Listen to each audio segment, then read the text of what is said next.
Welcome back to Hack on the Internet. Okay, so tonight rant is vid by Honest and it's called The Unravelling of Ashton Kutcher and Mila Kunis. Bruh. What's happening with these two? Don't tell me there's another separation on the horizon. Don't tell me there's trouble in paradise. Ugh, don't know what's in the water with these little couples. Let me get out of something. But yeah, I'm about to dive right in and see. So without further ado, about to get into this reaction. I don't check for these two like that at all. So yeah. Ever since they've paired, Ashton Kutcher and Mila Kunis have been a relatively well-liked and popular couple. Both young stars, good-looking, and they encapsulate a lot of nostalgia for people who grew up watching them or are either familiar with their work. I don't think anyone could predict their most recent scandal, which has been quite explosive. They wrote a letter in support of fellow co-star Danny Masterson, who was convicted of raping two women. Oh. And Danny was ultimately sentenced to 30 years to life in prison. Danny has had an extensive amount of allegations against him concerning violence against women, with allegations of him also using the Church of Scientology to harass his victims. Ashton and Mila decided to write a letter in his favor. After the guilty verdict, the judge in the case received over 50 letters asking for leniency. Ashton said in his that Danny was a role model, while Mila spoke in her letter about the genuine care he has for others and how he's been a tremendously positive influence on her. I wholeheartedly vouch for... Just because someone was good to you, just because this person was good to you, doesn't mean that they could have... doesn't mean that they weren't a shitty person to somebody else. Like, nah. But yeah, let me continue. Danny Masterson's exceptional character and the tremendous positive influence he has had on me and the people around him, Mila said. His dedication to leading a drug-free life and the genuine care he extends to others make him an outstanding role model and friend. Meanwhile, Ashton also said he did not believe Danny is an ongoing harm to society, and asked that he receive a lesser sentence because having his daughter raised without a present father would be an injustice in and of itself. While I'm aware that the judgment has been cast as guilty on 2 counts of by force, and the victims have a great desire for justice, I hope that my testament to his character is taken into consideration in sentencing, he wrote. Which is disappointing to say the least. Just give me victim blaming. Especially due to the roles Ashton and Mila have taken on. But we'll get to that a little later. Just because you have a positive experience with someone does not mean that they aren't harmful to others. In this case, especially other women who might not be in the same positions of power or extremely famous. People are also shocked that Ashton and Mila would stick their necks out for someone like this in general, especially because they have no actual relation, which wouldn't make it right either way, but I guess it's more understandable if there's actually a genetic relation or something of that nature. But he's just a friend and a past co-star. And then there's the part of the letter where it's like having his daughter raised without a present father would be an injustice in and of itself. And it's like, yeah, having women robbed of their livelihood and living a life of trauma is also an injustice. One that Danny has to pay for. This shit's insane. And also the part of the letter where he's referred to as a role model. It's like, are you serious? This is madness. This is a role model somehow.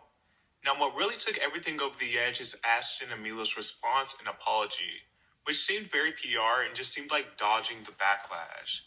We are aware of the pain that has been caused by the character letters that we wrote on behalf of Danny Masterson. We support victims.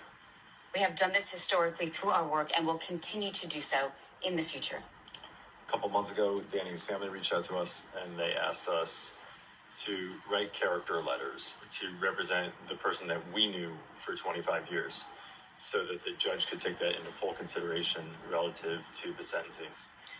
The letters were not written to question the legitimacy of the judicial system or the validity of the jury's ruling. They were intended for the judge to read, and not to undermine the testimony of the victims or re-traumatize them in any way. We would never want to do that. And we're sorry if that has taken place. Our heart goes out to every single person who's ever been a victim of sexual assault, sexual abuse, or rape. They also seemed very... This is a dumpster fire, and this has PR written all over it. And the fuck? That whole thing just gave victim blaming to me, honestly. Like, this is just... I'm just shaking my head with disappointment. Like, bro, shit, this makes you just lose respect for people. agitated in the video. It certainly felt insincere, and they also hinted that they didn't necessarily expect the letters to go public and only wanted the judge to read them. But yeah, their apology video only made it much worse. I can imagine. What makes their stance even more bizarre is that they have both been spokespeople for anti-abuse, especially sexual abuse and human trafficking. They both recently stepped down as chairman of an organization that helps combat sexual exploitation as a result of the letters and the backlash. After my wife and I spent several days of listening, personal reflection, learning, and conversations with survivors and the employees and leadership of Thorn, I've determined the responsible thing for me to do is resign as chairman of the board effectively immediately, Kutcher said in a statement.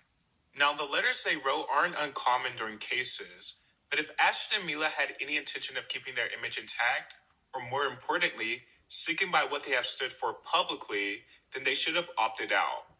What a way to go down. I know some people are up in arms about supposed cancel culture surrounding this backlash. People always are when celebrities get criticized for doing shitty things. It doesn't mean you want to cancel them. It doesn't mean their career is going to be over tomorrow. It just means they're doing something shitty and people are going to respond to it. Simple as that. Now, I'm not exactly sure how this will affect Ashton and Mila, but I do think they have irreversibly damaged their image and all that they stood for and the activism they've pushed for such a long time during their careers. Also, imagine being one of the victims and seeing such powerful, famous, and influential people standing behind this man and protecting his character. It's just awful all around, but justice and peace to the victims. I feel bad for the victims and all this. This shit was disgusting. And I can imagine this shit made everything a lot more worse. And just nah. And them just stepping down as and that statement about them stepping down. To be honest, it just seems to me like they jumped before they were pushed. To be honest, and that's just it. But it's crazy how the skeletons in people's closet are just coming out more now. People just seeing wrongdoing here and they're being called out for it. This shit just madness to me. I really have been on this rock because I know I did this shit was going on. Anyways, I'm jumping right into comments and see what I'm saying right now. Someone commented, I'm not surprised. I feel like everyone in Hollywood has skeletons in their closet. A lot of people have skeletons in their closet, famous and non-famous. And someone commented, whenever I see these horrible celebrity apologies, I feel like we should teach kids how to apologize in school. Because clearly nobody's doing it. Yeah, I feel like we should just get all these kids in class and show them on the board. Okay, this is a terrible apology. This is a good one. Someone commented, as a survivor myself, they should just say there and shut the fuck up, bro. It's not like it was like a close relative of any of them. It was a friend who they worked with years prior. Like, what? It's just nuts. And someone commented, did that letter restate having his daughter raised without her father is an injustice? Danny wasn't thinking about nobody else's daughter, so what the hell? Those girls, such women, were someone's daughter. They're human beings and should have been respected and protected. Yeah, I very much agree with that. When I saw that bit talking about having his daughter raised without her father is an injustice, like, what? I had to roll my eyes. Like, what? Nah, I know you fucking lying. Like, nah. Like, this shit's just mad. Lord knows how they're gonna redeem themselves after this one. I don't think they ever will. Like now, Balfourby is still on their reputation. It's crazy actually that this just makes you just lose respect for people. But yeah, at least it's injustice being called out now. But yeah, I'm a head out. It's just fucked up. But yeah, I gotta go. Okay, so that's it for this video. Like, subscribe if you want. I post it whenever I feel like it, and I'll see you next one. Bye.